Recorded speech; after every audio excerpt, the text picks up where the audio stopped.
Nigeria has 40 million small and medium enterprises, which employ 80% of the population and contribute to 50% of the country's growth. Among their major concerns, the difficulties in finding funding adapted to their size and their repayment capacities.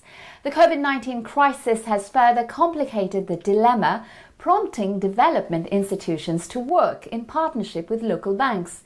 Spotlight on this strategy in Nigeria with the ICD, the private sector subsidiary of the Islamic Development Bank. Take a look.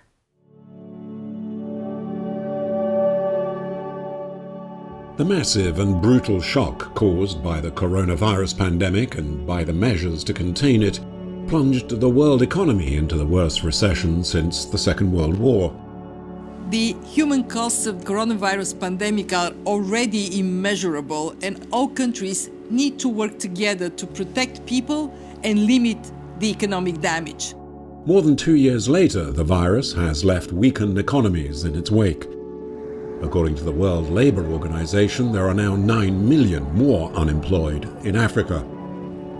Nigeria's 200+ million population has also felt the impact.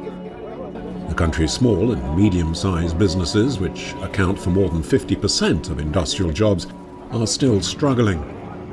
Government intervention through recovery plans has lessened the impact of the virus, but not enough. To cope with the situation, many public and private financial institutions have developed appropriate financing. This is the case of the ICD, the private sector subsidiary of the Islamic Development Bank based in Jeddah, which has set up a special COVID-resilient financing line of $40 million for its local partners, Jaiz Bank and Sterling Bank. Kano is Nigeria's second most important business center. The city remained active as the pandemic hit hard elsewhere in the world. Kura Brothers Limited is a medium-sized food processing company and received funding from Sterling Bank. Actually, we get a finance from a Sterling Alternative Finance, which is at the time after the COVID, they reached us at the right time where we need to buy fadi to keep in our warehouse for production. So they give us good support, and the support they give us, they help us a lot because we able to buy enough raw materials and keep it in the warehouse, and we continue to produce, which is take us almost 6 months. Since its modest beginnings in 2005, the rice milling company has seen strong growth and is even contributing to the country's food self-sufficiency. The agricultural sector accounted for 25% of Nigeria's GDP in the second quarter of 2021, a result helped by the support of Sterling Bank and other institutions. We took a view of the global market to understand the behavior of the global market as at that time. And from what we were able to discover was that there were capital locked in some certain market looking for other avenue to enhance return opportunities. And then we looked at the issues we're having in Nigeria in terms of infrastructural development, people development, wealth creation, and other things. And one of the quickest answer to our question was that what we desired in Nigeria was that alternative and what do they call it, patient capital. For Kura Brothers, the bank's financing guarantee helped not just keep it afloat, but also to grow and create jobs. We are trying to expand the factory. We have a parboiling unit before, one section, which we are running for almost 30 tons. Now we built a big capacity, which is about 96 tons. Projects with this alternative finance model are very popular with Nigerian SMEs and are not limited to Sterling Bank. The Jaiz Bank is another leading player in alternative financing.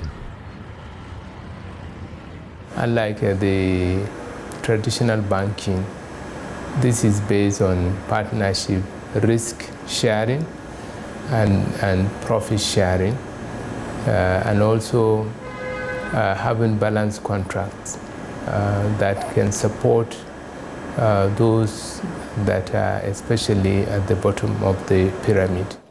But how viable is alternative finance activity in a high-risk environment?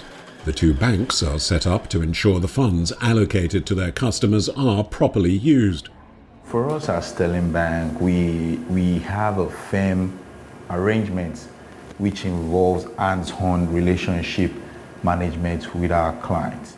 So in terms of monitoring, we ensure we have those people there, the collateral managers, the inspectors there, that are inspecting what is coming out of the business to make sure there is that to guarantee the cash inflow. Islamic finance has with it the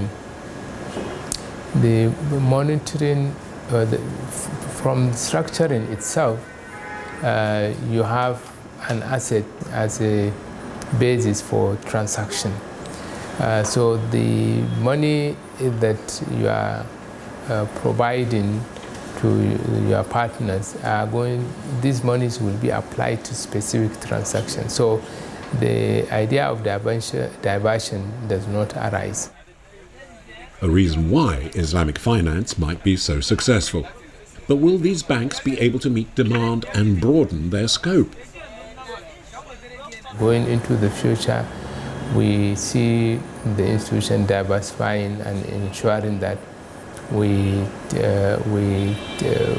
provide complementary services of non-interest nature of Islamic finance to our customers. We intend to grow to become, in terms of this business and this aspect of banking, we want to be the trailblazer in our economy.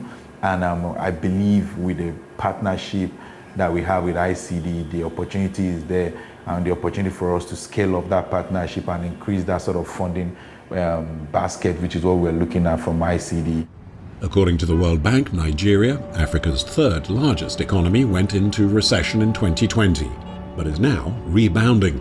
There was a 1.8% growth in 2021, and the institution forecasts 2.2% for 2022. And so, despite the challenges that remain, it appears the country's efforts to support its SMEs is now bearing fruit.